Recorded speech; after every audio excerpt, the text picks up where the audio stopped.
Share my screen here. Let's see. Um,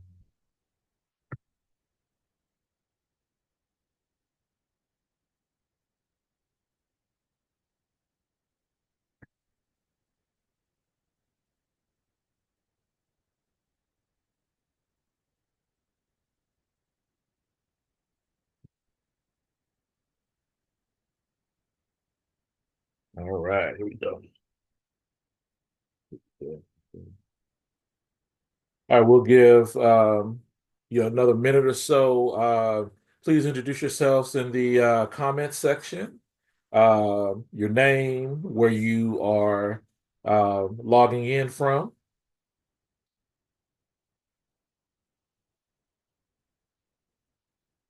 Love to see where everyone's logging in for us nerds. All right, I'm gonna get started in a few more seconds.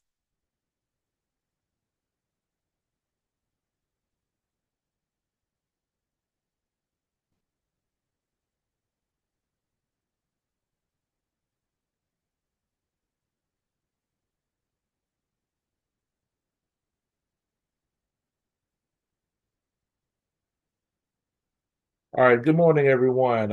Welcome to our second Black History Nerd session of the fall semester. We're here to welcome Dr. Donovan Watts from Auburn University, where he's going to, nerd out on us a little bit, talk about Black millennials, slipping alliances in the Democratic Party.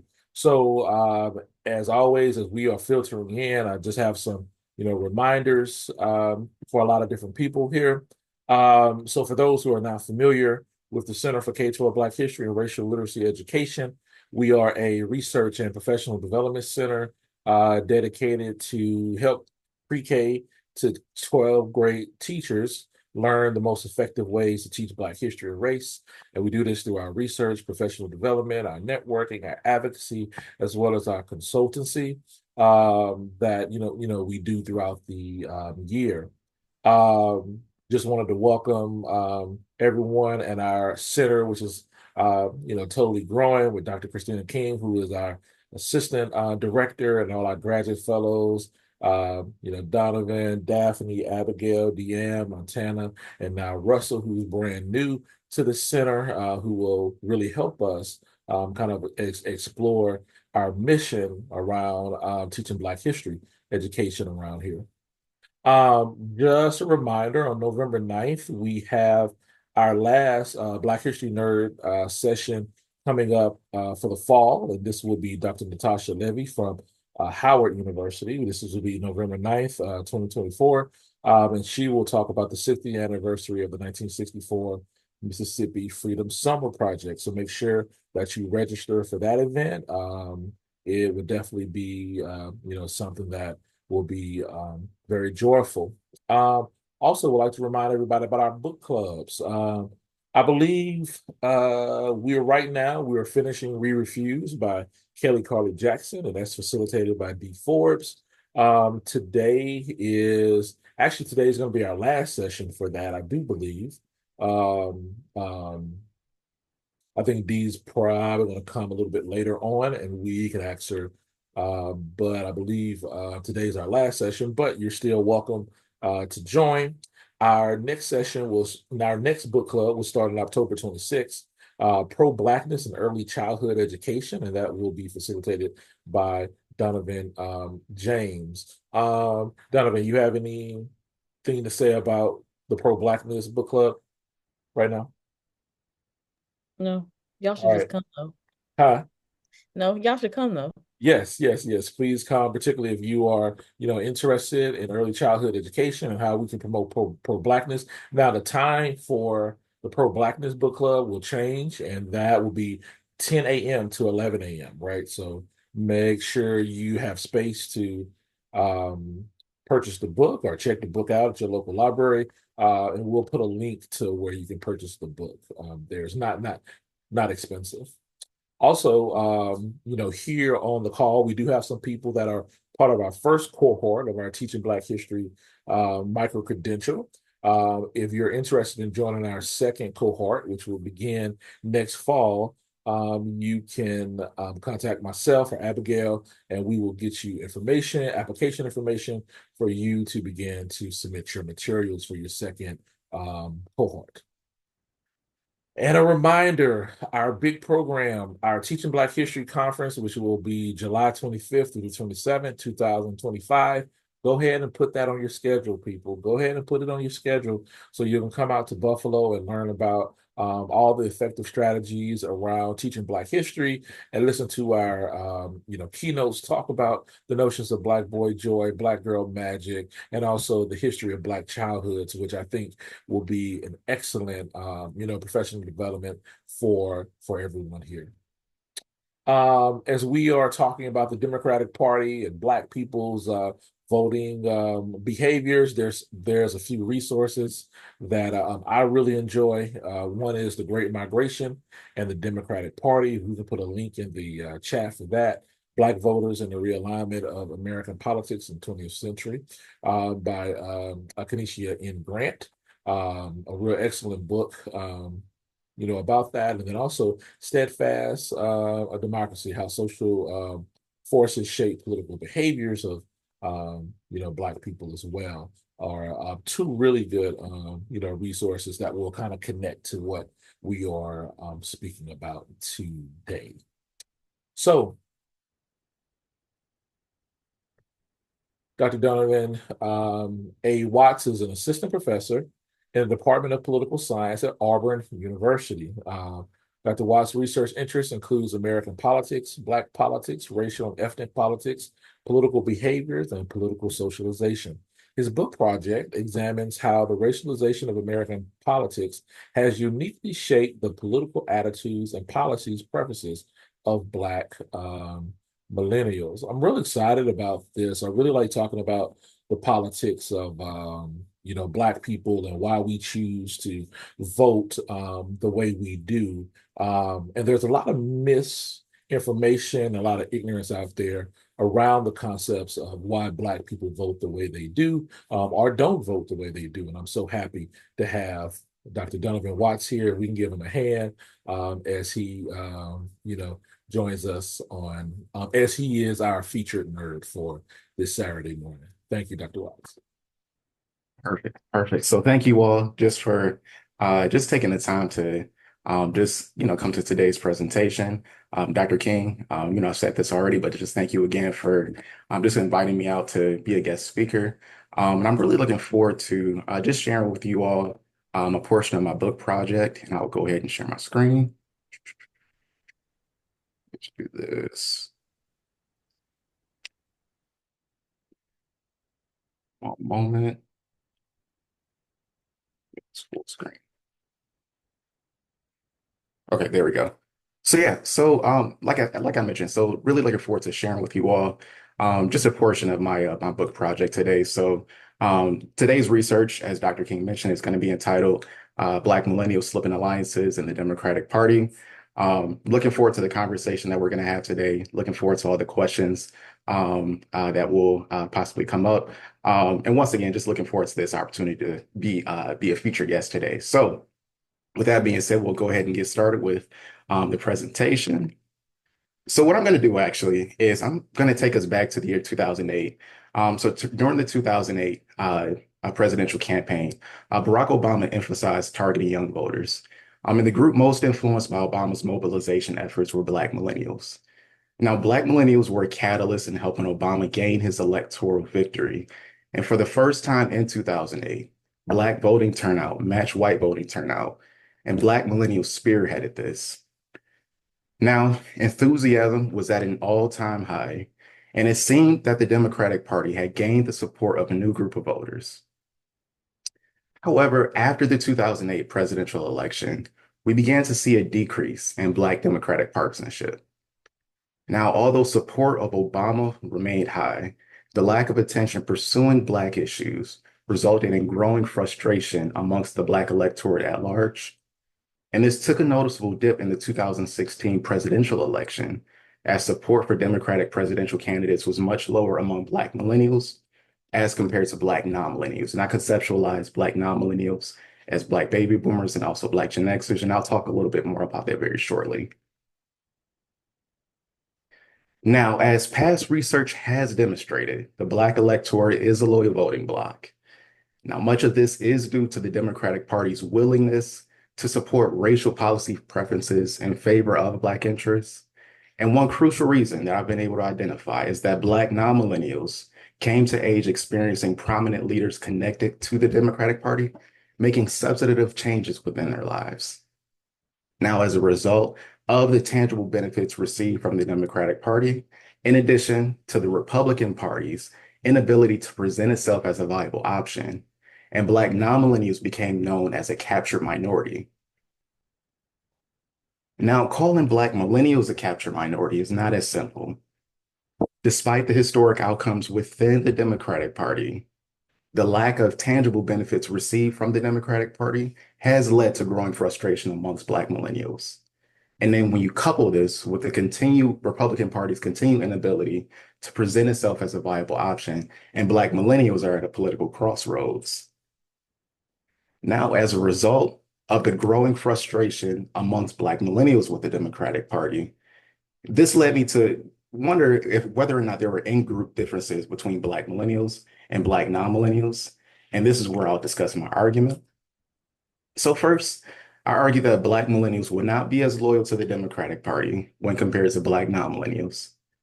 Second, I'll argue that Black millennials will hold the Democratic Party accountable by forcing the party to earn their vote. And lastly, I'll argue that Black millennials will not switch party loyalties to the Republican or third party, but will be more willing to withhold their vote from the Democratic Party. Now, this leads me to my research question. Do Black millennials have the same party loyalties to the Democratic Party as compared to Black non-millennials? Now, as promised, this is where I'll describe how I conceptualize millennials and also non-millennials. So if we can just look at this figure right here, we'll be able to see that I conceptualize millennials as individuals born between the years 1981 up until 1986. And for these two figures here, non-millennials are going to encompass the baby boomer and also the Gen X generations. So that'll encompass individuals born between the years 1946 up until 1980. Now, it's important to note that I didn't include the silent generation only because of data limitations. And I also didn't incorporate the Gen Z generation as well, too, because for this particular project, I wanted to focus specifically on millennials. But if you all have any questions about that, I'm happy to answer more as far as the inclusion of various generations within this conceptualization. Now, just to give us a roadmap, an idea of what to expect for today's project. So I'll begin by just establishing my theoretical framework, which will lead to my hypothesis. And then from there, I'll be able to show how I test my argument. After that, we'll be able to describe and review my results. And then we'll end with a discussion and conclusion, and also the other Q&A as well. Now, as mentioned, when we think about Black Party loyalty at large, a lot of what we know about Black Party loyalty is situated with the Democratic Party. And I'm going to break this down as well, too, of how we got to this point. So since the party realignment, it is well known that Black Americans have had unwavering support of the Democratic Party. And then as past research has demonstrated, party identification is a central component in the political identities of Americans at large. But this is especially true for Black Americans. Now, many Black Americans describe themselves as strong Democrats, and they support the Democratic candidates at rates unmatched by other segments of the population. And in order to understand Black Party loyalty at large, much of this actually traces back to the Reconstruction era. Now, during the Reconstruction era, this is a period where Black voters, or just the Black electorate, started to have a voice within the electoral process. So following emancipation and electoral rights ratified under the 15th Amendment, Black men were allowed, and that's important as well too, Black men were allowed to cast ballots in local, state, and also federal elections. And in fact, from this standpoint, during this particular period, Black voters showed their loyalty to the Republican Party, as there was a belief that the party supported enfranchisement and also Black interests. Now, since Southern Democrats were against civil rights issues during this particular period, this gave Black voters a heuristic on which party to support. In turn, we began to see Black voters turning out to vote in high numbers. And at its apex, Black voting turnout remained high during Reconstruction, and their loyalties was for the Republican Party. Now, when we go during the periods of, or between the years 1920, the 1920s and the 1940s, when this was a period when both parties' position was indistinguishable on civil rights, what we also saw was Black party loyalty also being split as well, too. Now, what occurred during this period was a gradual shift of Black voters from the Republican Party to the Democratic Party. And then you also had the Great Migration as well, too, which created a new pool of eligible Black voters. And white politicians believed that the Black electorate could serve as a balance of power in close elections. Now, by the 1964 presidential election, the Democratic Party had become the party of racial liberalism, while the Republican Party became the party of racial conservatism. And with the passage of the 1964 Civil Rights Act, or Civil Rights Act of 1964, and the Voting Rights Act of 1965, this solidified the party realignments. And from that standpoint, African Americans have remained loyal supporters of the Democratic Party ever since. Now, in order for us to be able to see how racial support has impacted, or even racial cues has impacted the Democratic Party, that'll be the next section that I'll be able to discuss. Now, it's important to note that what has consistently generated party loyalty among Black voters is a party's willingness to support civil rights and also Black interests. And from this standpoint, Carmines and Stinson, what they show within their book project is that changes in a party's position on racial policy issues best describe the partisanship of Black voters. And utilizing this framework from Carmines and Stinson, scholars were able to identify and also unpack how racial cues influence Black partisanship and political behaviors. For example, when presented with a white Democratic candidate and a Black Republican candidate, scholarship shows that Black voters were more likely to support the white Democratic candidate. Furthermore, African Americans are more likely to vote for the Black Republican candidate when party is not known, and less likely to vote for the Black Republican candidate when party is known. And what this shows is that Black voters have displayed an unwavering amount of support for the Democratic Party that goes beyond traditional party attachment ideals. And what this suggests is that the loyalty we see among Black voters is the result of feeling bound by the Democratic Party and not necessarily close to the Democratic Party. Now, the next thing that I'll discuss is I'll be able to discuss key characteristics that influence Black partisanship, and those characteristics will be age and also gender. Now, beginning with gender, the persistence that Black women have displayed in their fight for citizenship and equal rights has become commonplace. In fact, historians have noted that Black women protested at higher rates than Black men during the Civil Rights Movement. And we also saw Black women taking on those leadership positions within the Civil Rights Movement, and also had roles comparable to Black male leaders as well. Now, it's important to note as well, too, it was not until the passage of the 1965 Voting Rights Act that Black women gained full voting rights. And from that standpoint, Black women have been at the forefront of political and also institutional change. Now, subsequently, what we started to see, particularly during the 1970s, or by the 1970s, is that Black women became key supporters for the Democratic Party while having stronger partisanship attachments than Black men. And even more recently, what we saw is that Black women accounted for a majority of the Black voting electorate and had higher voting turnouts than Black men in the last 3 presidential and also midterm elections. And from this standpoint, what scholars have been able to show is that not only do Black women disproportionately identify with the Democratic Party, but scholars have categorized Black women as the backbone of the Democratic Party as well.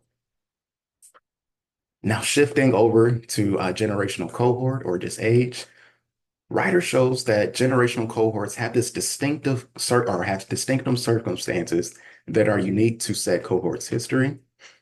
And because cohorts have come to age under different historical periods, this has provided a unique influence on their political behaviors.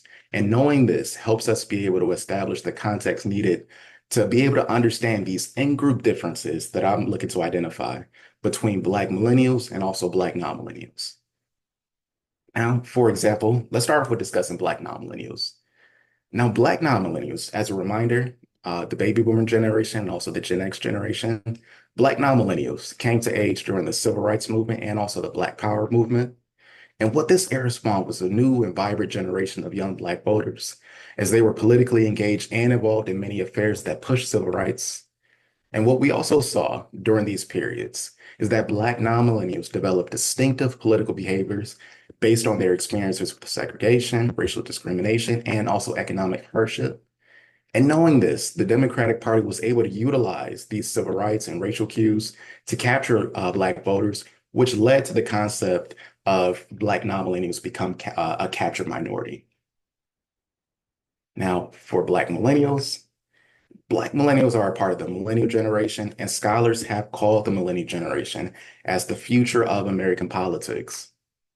In fact, the millennial generation has overtaken baby boomers as the largest living adult generation and is the most college educated and ethnically diverse generation as well, too. And importantly, for Black millennials are actually amongst the Black electorate is the most college educated group of African Americans. And when we think about these important socio-demographic categories that situate Black millennials, that that influences their political behaviors, that influences their party attachment. And scholars also show as well too that Black Americans with high political knowledge and conflicting policy views with the Democratic Party are less attached to the party. Now, knowing this, the structural dependence or the capture minority that we see amongst Black non-millennials may not continue with Black millennials. Thus, determining whether there are generational distinctions between Black millennials and Black non-millennials will give us a better understanding of Black partisanship going forward. And what this does is that this leads me to my 4 hypotheses. So first, I hypothesized that Black millennials would not be as loyal or enthusiastic about the Democratic Party when compared to Black non-millennials. Second, similar to Black non-millennials, Black millennials will not shift their party loyalties to the Republican Party or another third party. Third, Black millennials will be more willing to hold the Democratic Party accountable than Black non-millennials. And lastly, Black millennial women will have stronger ties to the Democratic Party than Black millennial men. Now, what I'll do here is that this is where I'll be able to describe how I test my arguments and also my hypotheses. So I utilize what's known as a mixed methods methodology. And from this standpoint, I use individual interviews and also survey analysis. So I'll begin with discussing my individual interviews. I'll go over the results, and then I'll go over my survey analysis as well too. So starting off with the qualitative data, in the summer of 2022, I conducted 14 in-depth, semi-structured virtual individual interviews. And to be included, participants needed to fit 2 criteria. First, they needed to identify as Black or African American, and they also needed to be born between the years 1946 up until 1996. So that encompasses the baby boomer, Gen X, and also the millennial generation. So for my sampling strategy, this included 3 techniques. So my first technique was known as a purposeful sampling strategy. And this strategy from this standpoint was I was very intentional about how I was able to initially gather my participants.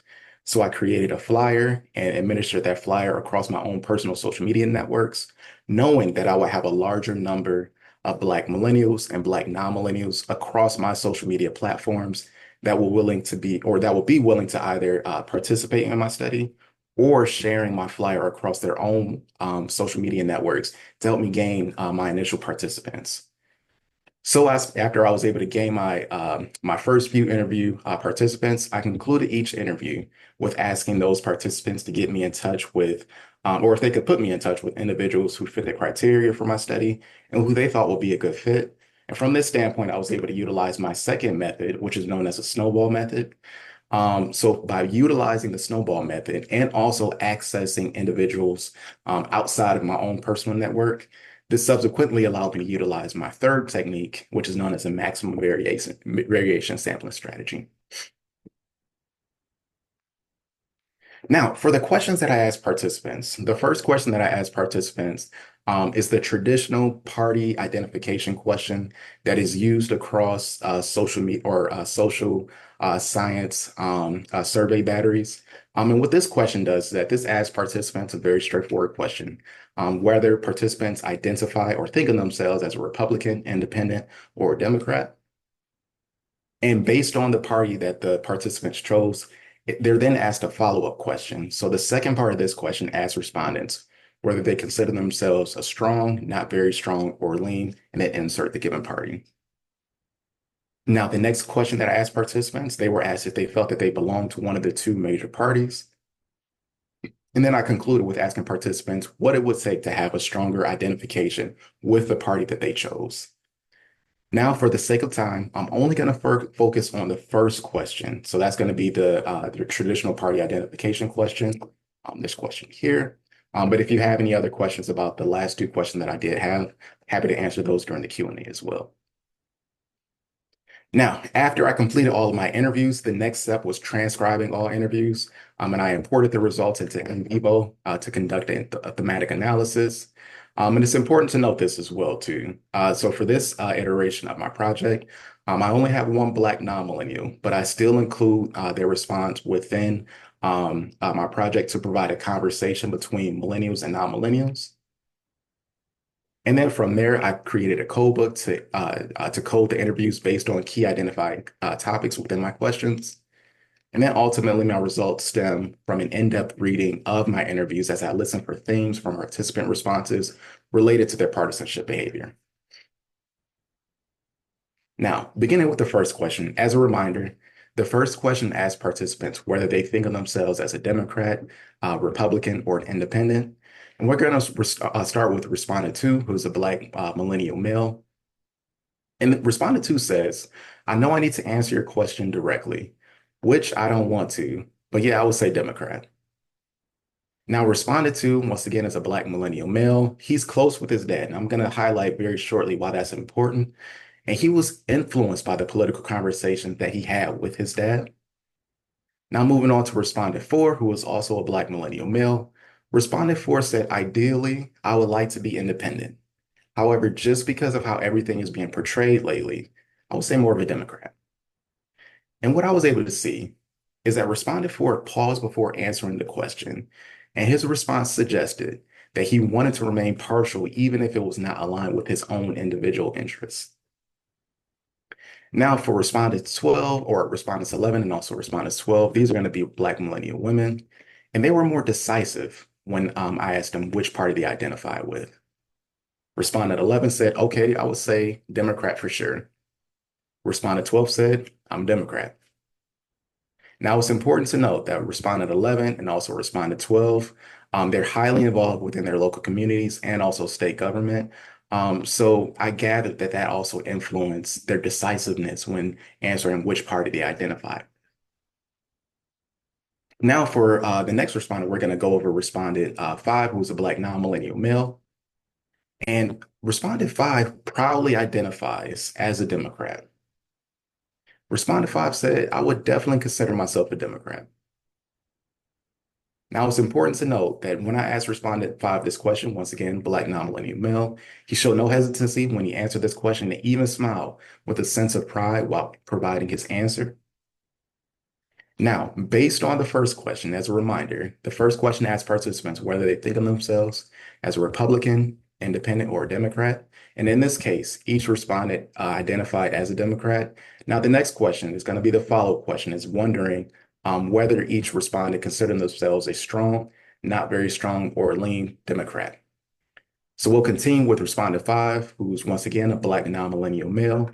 And respondent 5 said that I would consider myself a strong Democrat, and probably because I think the party has or aligns more with social issues or legislation that relates to me and my group of people.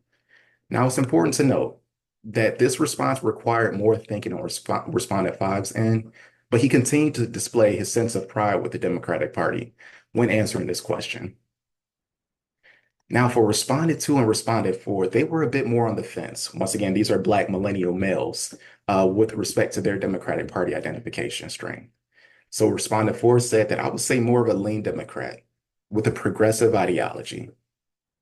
Respondent two said, I don't really identify myself with a political party because of how my dad voted, and he voted for Trump. So once again, as I mentioned on the first slide with respondent two, he had a number of conversations with his father, and he was heavily influenced by the conversations that he had with his dad. And this shows as far as how it impacted his own personal political behaviors based on how his dad voted at the time in the 2020 presidential election. Now for respondent 11 and respondents 12, once again, these are Black millennial women. They identify as strong Democrats, but they express issues that they believe the party must address. Now, starting off with respondent 12, she said that I'm a strong Democrat that believes in the core values. I just think there's a lot of stuff we have to work on. Now, respondent 11 said, I would say strong Democrat for sure. But the caveat is that I do feel like there is more that the Democratic Party can do for the issues that impact Black folks.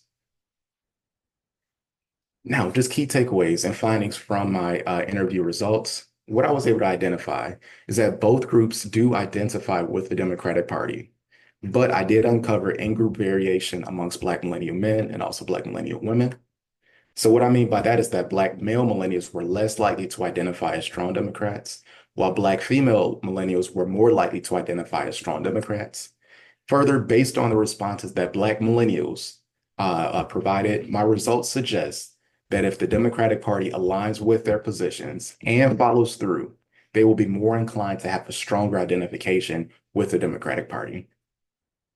Additionally, my findings show that Black millennials have looser ties to the Democratic Party when compared to Black non-millennials. And although Black female millennial respondents identified as strong Democrats, there is a reluctance in doing so. Additionally, I was able to find a common theme, particularly among Black millennials, was this sarcastic laugh or scoff before answering which party they identify with. And just visualizing and just seeing that, this was an indication to me of the indifference that Black millennials have toward the Democratic Party, which helped make sense of many of the answers that they gave. Now, this is where I'm going to shift over and discuss my survey analysis and my quantitative data. So from this standpoint, I used three data sets. So I used the 2016 and 2018 Cooperative Congressional Election Survey, CCES, and the 2020 Cooperative Election Survey, CES. And these are large nationally representative surveys that has several questions assessing political attitudes. And one of the key strengths of the data sets is this oversample of racial group participants, particularly Black millennials. And it's important to note that across various data sets, there's usually a smaller number of Black respondents, particularly Black millennials. So being able to have access to a data set that has a large number of not only Black participants, but Black millennials was a huge advantage for me. And additionally, as well, too, the questions asked within each data sets are repeated over the years. And this will allow me to provide a comparison across each year to analyze any changes amongst the groups. Now, I'll begin with describing my data. So beginning with the 2016 CCES, this survey consists of 64,600 respondents. And of those respondents, there's 7,962 Black respondents, 2,397 Black millennials, 2,285 Black Gen Xers, and 2,639 Black baby boomers. Next, in the 2018 CCES, this consists of 61,000 respondents. And of those respondents, there's 5,631 Black respondents, 2,057 Black millennials, 1,803 Black Gen Xers, and 1,308 Black baby boomers. Now, lastly, for the 2020 CES, this consists of 60,000 respondents. And of those respondents, 6,952 are Black respondents, 2,323 are Black millennials, 1,697 are Black Gen Xers, and 2,133 are Black baby boomers. So as we're able to see across each data set, there's a large number of Black respondents and also Black millennials, and also Black non-millennials as well too, Gen Xers and Black baby boomers. Now, I utilized two dependent variables for my survey analysis. And the first dependent variable that I'll use measures Black millennial and Black non-millennial party identification. So this question is actually going to be the first question that I utilized in my interview data. So the traditional party identification question that asks respondents whether they think of themselves as an independent, Republican, or a Democrat. And what I do, this variable is going to be on a 7-point scale. So there's going to be 7 categories. And the categories strong Republican, not very strong Republican, lean Republican, and independent. Those are going to be coded as 0, which I conceptualize as non-Democrat. And the categories lean Democrat, not very strong Democrat, and strong Democrat, that's going to be coded as 1, and I conceptualize that as Democrat. So this is a binary variable, so I'm only looking at these 2 categories for my survey analysis. Now for my second dependent variable, this variable is going to measure Black respondent intention to vote in the 2016, 2018, and 2020 elections.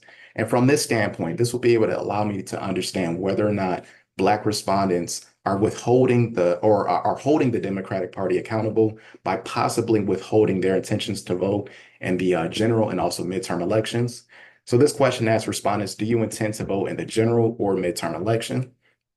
And this is going to be on a 5-point scale as well, too. So the categories no and undecided are coded as 0, no intention to vote. And the categories I already voted, probably, and yes, definitely, are coded as 1, and yes, I intend to vote.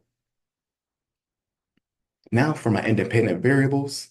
So my primary independent variables, this will measure how socioeconomic status and religiosity influences Black partisanship. So what I do here is I control for gender, age, education, family income, and church attendance. And it's important to note as well, too, that I subset the data so that I'm only capturing and identifying or examining Black participants. So just to give us an idea, so gender, I wanted to highlight this is going to be coded, or I'm sorry, measured as a binary variable. So a 0 to 1 variable, and I transform the variable so that 0 is coded as male and 1 is coded as female. Now, this is going to be important to note because this is where I'll discuss my age, my generational, how I describe generations within my survey analysis. So obviously, over the course of this entire presentation, you all have heard me utilize Black millennials and also Black non-millennials. But during my survey analysis, what I actually do is that I analyze individual cohorts. And by doing this will provide an added layer of nuance that would not be captured otherwise by condensing Black baby boomers and also Black Gen Xers into one cohort. So knowing this, I'll just describe how I coded my generations across my data sets. So millennials are going to be coded as individuals born between the years 1981 and 1996. Baby boomers are coded as individuals born between the years 1946 and 1964. And then lastly, Gen X respondents, those would be individuals coded as individuals born between the years 1965 up until 1980. So it's important to note that because I'm utilizing a binary variable for my, I utilize binary variables for my dependent variables. From this standpoint, I'll use a logistic regression model to be able to analyze my survey results. So that's going to impact just some of the ways that I interpret my results. So I'll start with the 2016 Black partisanship model. And it's important to note as well, too, that once again, for the sake of time, I'm only looking at the 2016 data. But if you all do have any questions about the 2018 or 2020, I'll be happy to answer those as well, too. What I'm going to do is I'm going to highlight the 3 generation variables right here. So this is going to be the 2016 Black partisanship model. So once again, determining whether or not respondents, which party respondents identify with. And as a reminder, 0 is going to be coded as non-Democrat and 1 is coded as Democrat. And from this standpoint, I'm just going to focus our attention on the millennial and also the baby boomer generation. So we have 3 stars right here. So this shows this statistical significance. So for the millennial generation, what we're able to see is that the log of the odds of millennials intention or identifying with the Democratic Party decreases by 0.57. And this is going to be statistically significant. But for baby boomers, we see that the log of the odds of baby boomers identifying with the Democratic Party increases by 0.57. That's also statistically significant. So from this standpoint, because Generation X is not statistically significant, I don't report those results. But in words, what this essentially shows is that Black millennials are less likely to identify with the Democratic Party, and then Black baby boomers are more likely to identify with the Democratic Party. And then also want to focus our attention on gender as well too. So across the millennial, baby boomer, and also Gen X generation, we just see across the board that Black women are more likely to identify with the Democratic Party. Now, the next model that we're going to focus on is just 2016 voter intentions or respondents' intentions to vote in the 2016 election.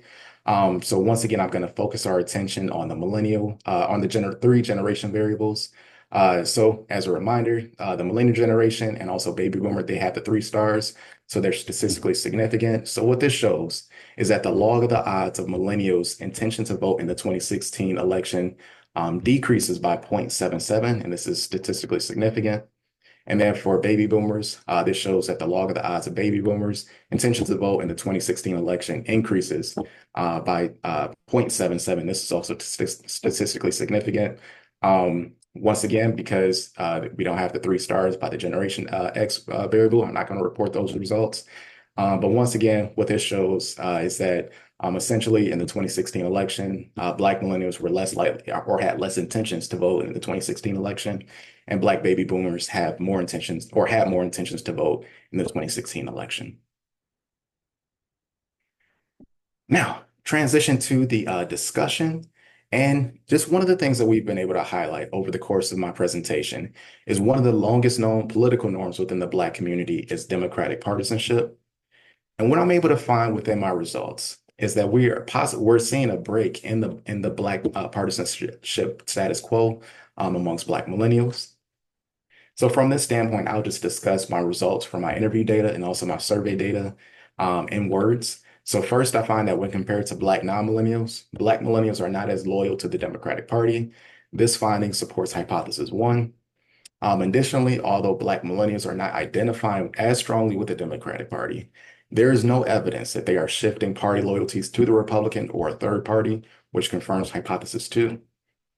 And furthermore, Black millennials are willing to hold the Democratic Party accountable by remaining on the fence about voting in elections, and this supports hypothesis 3. And lastly, I find that Black millennial women were more enthusiastic about the Democratic Party and had stronger party identification with Black millennial men, and this supports hypothesis 4. Now, what does this mean? What are the implications of my results? So first, one of the key implications is that the Democratic Party will have to earn Black millennials' votes going forward. Now, we already saw early evidence of this in the 2020 presidential election, as the last half of Biden's campaign was geared toward Black millennials, and this subsequently helped him be able to propel to victory in the 2020 election. And then I'm actually going to draw on my Michigan ties as well, too. So I'm from Detroit, Michigan. And in the 2022 Michigan gubernatorial election, Governor Gretchen Whitmer, she intentionally targeted Black millennial voters, and this endeared herself to the group and subsequently helped her gain her electoral victory as well. And the next thing as well, too, is that Black millennials desire tangible benefits that will impact their everyday lives, very similar to what Black non-millennials were able to receive during their prime socialization years.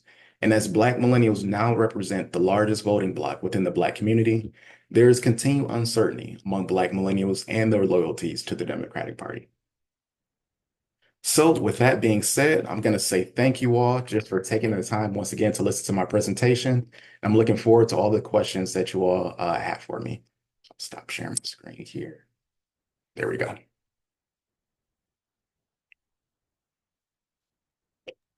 All right, let's give Dr. Watts a hand for his presentation there. Very informative. All right. All right, so David has a question for you. Go ahead, David.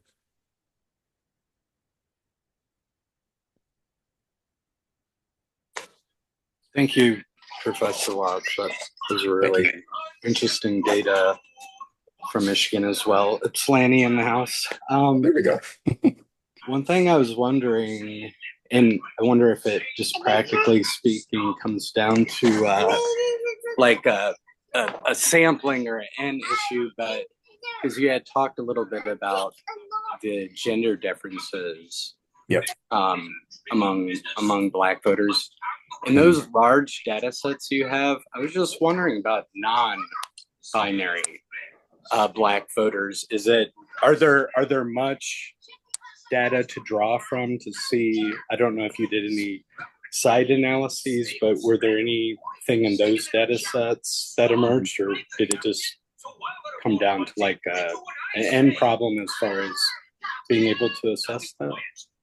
Yep. So David, first, thank you for your question. And just so I can clarify the question that you're asking, Sure. so you mentioned like the binary variable when you were talking about gender. Mhm. Were you asking if there was like any other like demographic variables that I was able to identify, or? Yeah, I was just wondering, like, as any supplemental sort of analyses, like, have you in those very large representative data sets, like, can you analyze also by, like, if a Black voter identified as being non-binary, so like transgender, for example, Got it. are those data? Are you able to obtain those in the representative data set? Yeah, so that's a great question, David. And one of the key things about that is just in like very recent survey models, those questions when it comes to gender, traditionally it has been conceptualized as a binary variable, so male and female. So I wasn't able to look over other gender identities only because of data limitations, because this is going to be more of a very recent battery that data sets are adding. That was my suspicion, but I wasn't Yeah. sure. Okay. Yeah, that's a great question too, David. Thank you. Thank you. Mhm. Lynn, Jacqueline.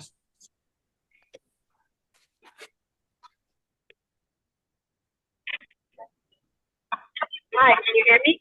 Yes. Yes. Yes, sorry, thank you. I'm driving right now. No Great problem. presentation. Thank you. This is very timely data.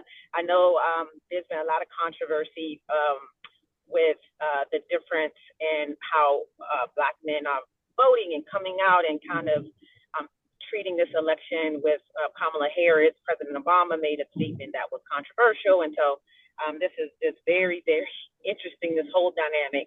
Mhm. My question to you was, did you look at education level as it pertains to the difference in millennial voting in group? I know, we're kind of parsing that the millennial group, based on gender and, Yep. some other constructs and demographics, but I'm very interested in how education may play a difference in not only engagement, political engagement, but um, just in general about how voters follow one particular party versus another. I know there's Mhm. been a lot of studies related to conspiracy theories, and people maybe with less education tend to kind of have this cult like following to one party over another, which is more kind of truth based. I mean, it's so much, but I'm just curious about the education aspect. If you looked at it and if you think that may um, have some implications. Thank you.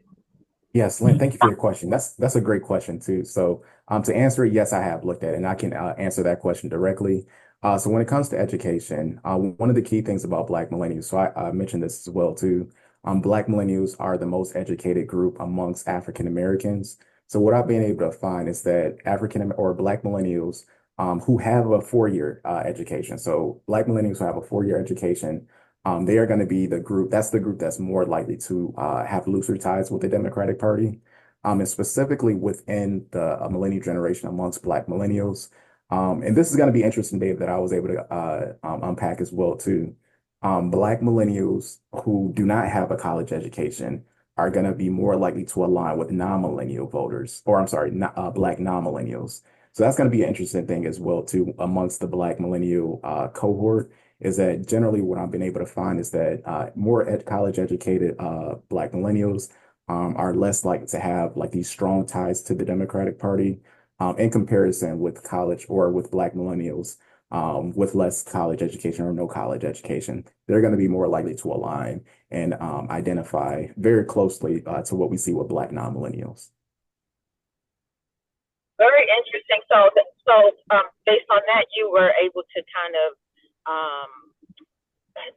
just a follow up. You were able to kind of say, well, not really say, but kind of maybe determine or maybe hypothesize that may be one of the differences between Black women and Black men support for the Democratic Party. We know that there's stark differences in their educational levels and attainment, particularly in the Gen X generation.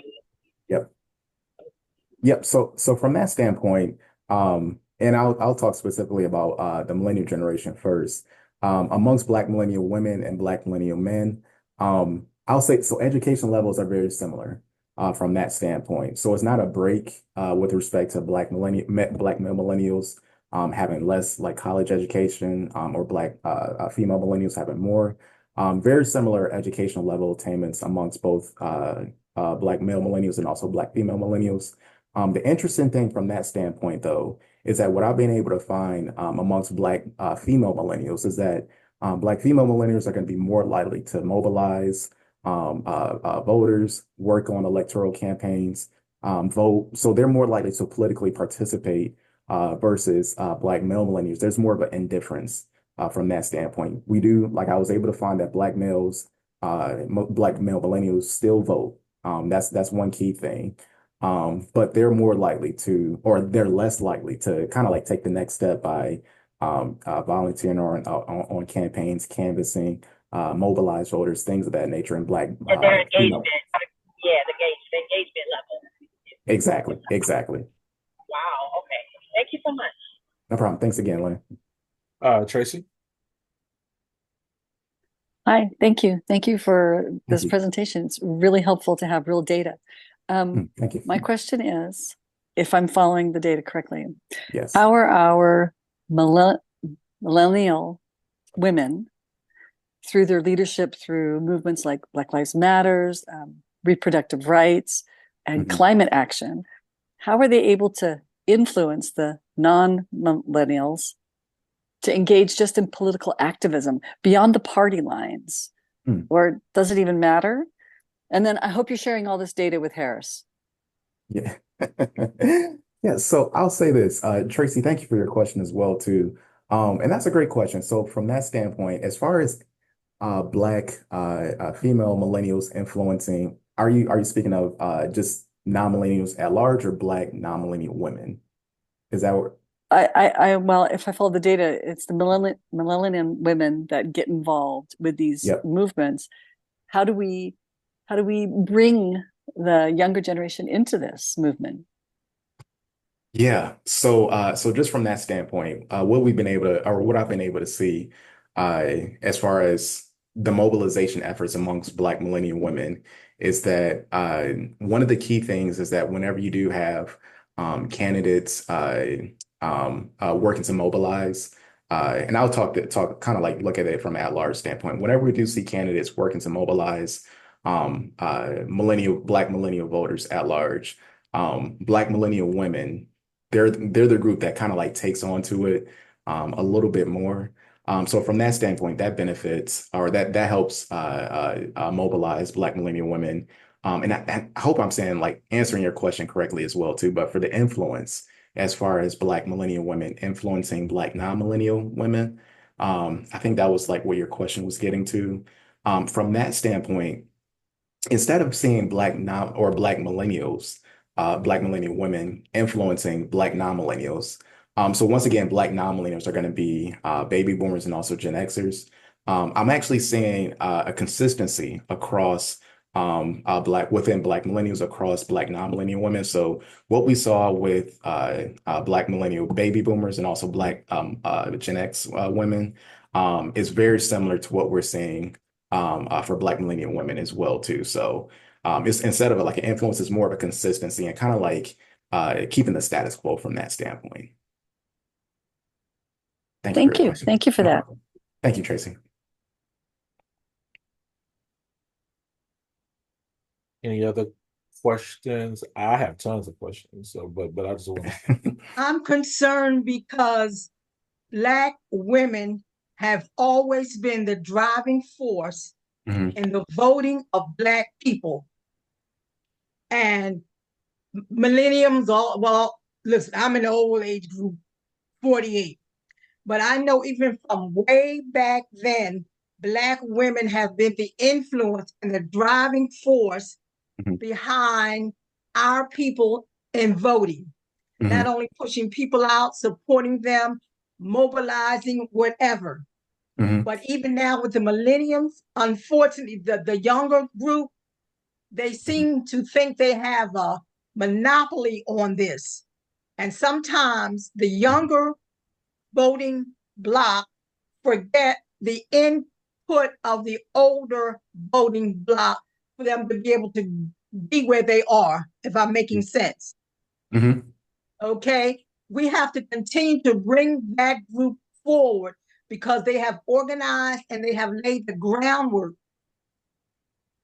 And I look now, and so many Black voters are going away from the Democratic Party, and I understand why, but to their detriment, especially in this election. I will say no more about that. But we need to keep bolstering not only support, but to make them do more for our people, because instead of continuing to give them our vote generation to generation, does nothing for us if we don't make them mobilize and do more for us. I'll be quiet because I probably didn't hit the topic at all, but that's it. No, so I'll say, Barbara, just thank you for that point as well too. And I agree. One of the things that we were able to that I was able to find within my data. Barbara, thank you. Thank you for clarifying that for me as well too, Barbara. But one of the things that I'll say, just from the standpoint, you were talking about just like that consistency as far as Black millennials, in a sense, not necessarily seeing what the previous generations has done. And this actually is going to get back to Lynn's question when she asked about education. And one of the things from that standpoint is that it's more so a lack of education, not necessarily being taught about the civil rights movement, about the what Black women and the importance of Black women in their role with the Democratic Party. So that's why what we do, or what I was able to find for college educated Black millennials, is that you do see more of an emphasis and a learning process to be able to understand the importance of what Black women did in previous generations, and how I also talked about this as well too, Black women serving as the backbone of the Democratic Party. These college educated Black millennials have a better idea and a better understanding of what the previous generation has done. And then the other thing that you mentioned as well too, just as far as necessarily Black millennials. It's not necessarily, I wouldn't say like changing party ties, but what I was able to find is that Black millennials, instead of going to vote for the Republican Party or even a third party, I was actually able to find that if the Democratic Party doesn't earn Black millennials votes, it's more so Black millennials are going to withhold their vote. So Black millennials will still identify with the Democratic Party, but it's also on the onus of the Democratic Party to properly mobilize Black millennials as well too, so that they do earn their vote. Now, it sounded like you were mentioning that as well too toward the tail end. So just thank you once again, Barbara, for your point. I do appreciate that. So that kind of brings me into a question then. So if they're withholding their vote based on like their political needs, is that their only solution? Is to withhold the vote? I mean, are there any agency for this voting bloc to actually do something or enhance the party's platforms, or what are their solutions? Yeah, so what we're actually seeing, and I was able to gather this, Dr. King, as well too, a lot of this from my interview data. So we're seeing, or I was able to find Black millennials, even if Black millennials aren't participating in more like traditional forms of political participation, so like voting, things of that nature. There's a lot of community engagement as well too. So the development of social nonprofit organizations, working within like community grassroots organizations as well too. So we're still seeing even like Block Club participating in these Block Club meetings. So we're still seeing like this agency and mobilization. But there's like particular policy issues that I was able to identify amongst Black millennials. That's important to Black millennials. Education, excuse me, the economy, specifically student loans, uh, racial policy issues as well. Those are going to be things that, at least from the general themes that I was able to find from my interview datas, and also just survey analysis that I ran as well too. Those are going to be the issues that the Democratic Party has to hit on to continue to earn Black millennials votes. But once again, it's not necessarily that you see almost like this demobilization amongst Black millennials. It's you continue to see mobilization efforts and political participation efforts amongst Black millennials. It's just in a different way that we're accustomed to seeing it. Okay, all right. And last question I'll let everyone go. Um, so there has been a quote unquote declining interest of Black men within the Democratic Party, despite the fact that I would still say like 88% is still pretty high for Mhm. support, amongst that voting bloc. But there has seemed to be kind of a disenfranchisement, within Black male voters, and they talk about this notion of policies that are connected to Black men. What are those, policies that Black men are really trying to, attach themselves to, and what can, Democratic Party do to entice them back? And Yeah. and what's interesting, although your data is focused on millennials, it seemed like my generation of Generation X Black men are kind of pushing back as well. Yep. And Dr. That's something I was going to touch on as well too. So particularly amongst Black male Gen Xers, this is when you see, and I have like preliminary data as well too, but just like preliminary data of that particular group will possibly be the group that kind of departs from the Democratic Party. And now when we think of like policies that you mentioned, the economy was huge. That was going to be one policy issue amongst Black males that we saw or that I was able to gather just across Black millennials and also Black non-millennials. So the economy is one. Amongst Black male millennials, education, once again, that was another prominent issue. Policing, so like social justice policies, that was going to be another issue as well too, particularly as we know with the relationship or lack thereof between law enforcement officers and African Americans. So like policing, that was another issue. But what really stood out as far as the consistency was primarily the economy, the large umbrella term, but also various components of the economy as well too. So for millennials, I mentioned this earlier, student debts, that's going to be a huge one. But then also like inflation as well too, like, being able to um, I understand like the inflation levels, or I'm not understand, fix the inflation levels. So that's going to be like just some of the policies that I was able to identify amongst Black males, as far as like that can that the Democratic Party can particularly mobilize to be able to keep and to gain that group of voters. All right, great, great, great. Well, what an excellent wealth of information this morning. Can we give Dr. Watts a hand again for him and his research and helping Thank us you all. understand